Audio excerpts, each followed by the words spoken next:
Part 1. Liz Ravenshire, enough. The stern voice of Madame Marjorie cut through the clatter of needles and fabric. The older woman placed her hands on her hips, frowning at the young seamstress standard in front of her.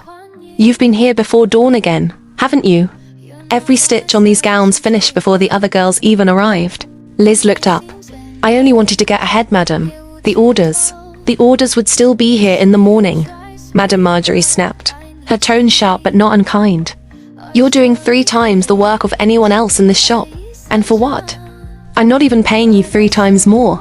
The other girls glanced up from their sewing, some whispering, others smirking. They had long since grown tired of Liz's relentless pace. The way her presence only made their laziness more obvious. Una pressed her lips together, glancing at them. "I can't believe they're smiling. This is their fault. They always leave everything for me to do." The madam. "Liz, I'm talking to you. Liz, I promise, Madame Marjorie, it won't happen again." "Madame Marjorie, there's no next time." "Liz, you're leaving right now." Liz thinking. What did she say? Am I getting fired for working overtime? She can't be serious. Right? "Madam, go pack your things." Liz falls on her knees. "Madam, please. Your father's sick." "I know." Madame Marjorie cut her off, her gaze softening for a moment. "But child, even if you work until your fingers fall off, you won't be able to cover your family's debt. That kind of burden isn't yours to fix." Liz's chest tightened, but her voice was steady. "I know, Madame Marjorie. Please, I can't go home. I promise it won't happen again." Madame stares at her. "Everybody is already complaining about you. Liz, you have to go." Liz thinking. "If I don't work, who will feed them? How will I buy father's medicine? Who will keep a roof over us? If I stop, everything will fall apart." For a moment, Madame Hahn looked at her as though she might argue again. "Come tomorrow, I will give you a recommendation letter. That's all I can do for you." Liz still kneeling. "Thank you, Madame Marjorie." The door closes as Liz steps out of the store. She turns back. "I can't believe those girls, after pushing all the work to me, they report me to her. Let's see who will do their work now." She kicks the stone. "I will make them pay."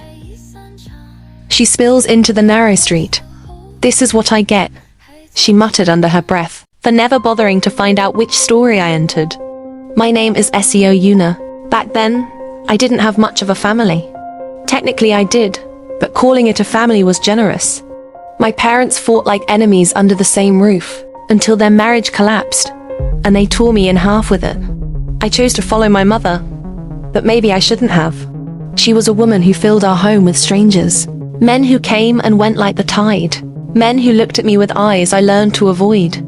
After she lost her job, it became worse. She didn't care if I had eaten. She didn't care if I was safe. My dad helped me through high school after begging him for months. But he said I shouldn't contact him again after that, since he has a new family to take care of. Once my mom even took the money I had saved for textbooks just so she could gamble with her latest boyfriend. I didn't let myself care. I focused on school, on escape. College was supposed to be my way out, my way to build a life untouched by her filth.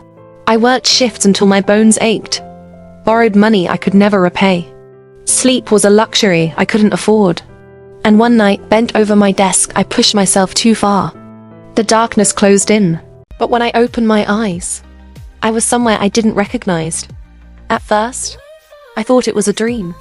I have read enough reincarnation story to recognize the setup, but knowing the trope and living it are 2 very different things. What shocked me wasn't waking up in another body. It was waking up with something I had never truly known before. A family. This time, I had a father who looked at me with tired but gentle eyes, even when he was tired from work. I had a mother who smoothed my hair and told me I was her pride. And I had a little brother, sweet, clingy, who cares about me. My father was a baron. We weren't wealthy, but we were content. We could eat without counting every coin. Sometimes, my mom even bought me different dresses and ribbon. For the first time in my life, I knew what it was like to feel wanted, to feel safe. That happiness never stays. It always slips away the moment you reach for it.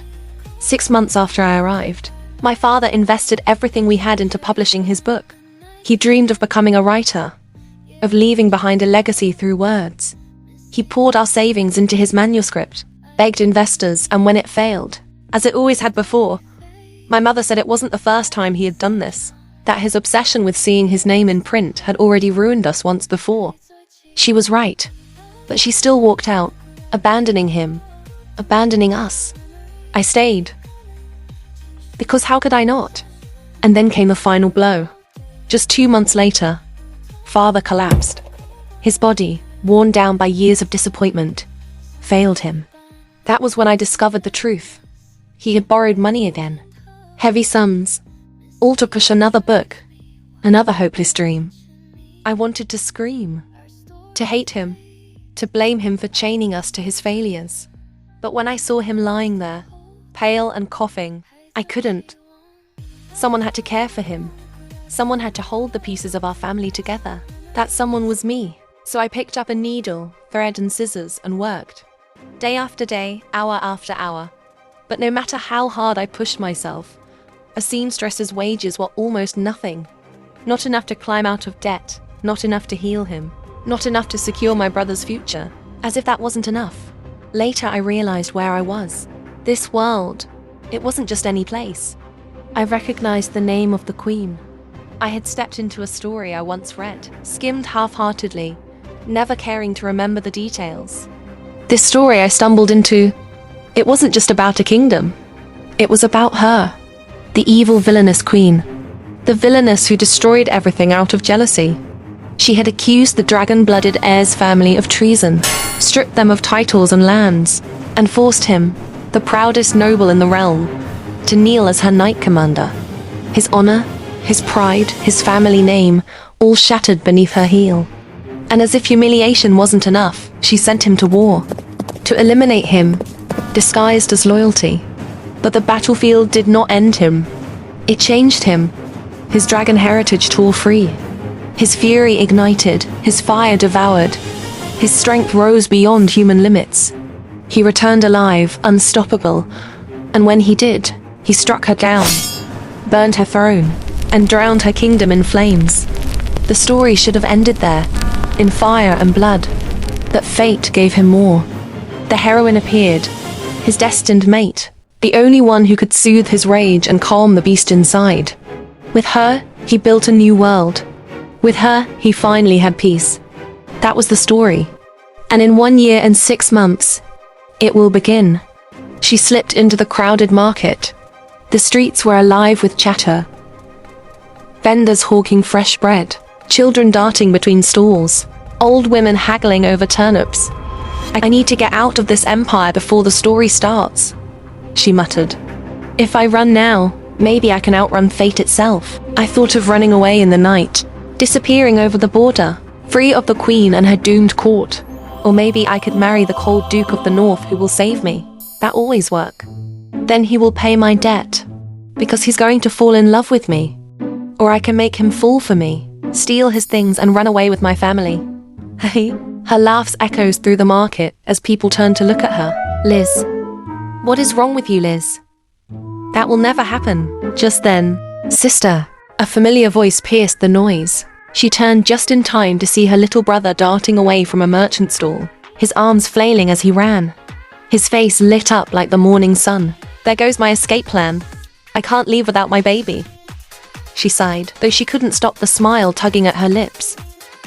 Don't forget to like and subscribe and turn on your notification for the next chapter coming out soon.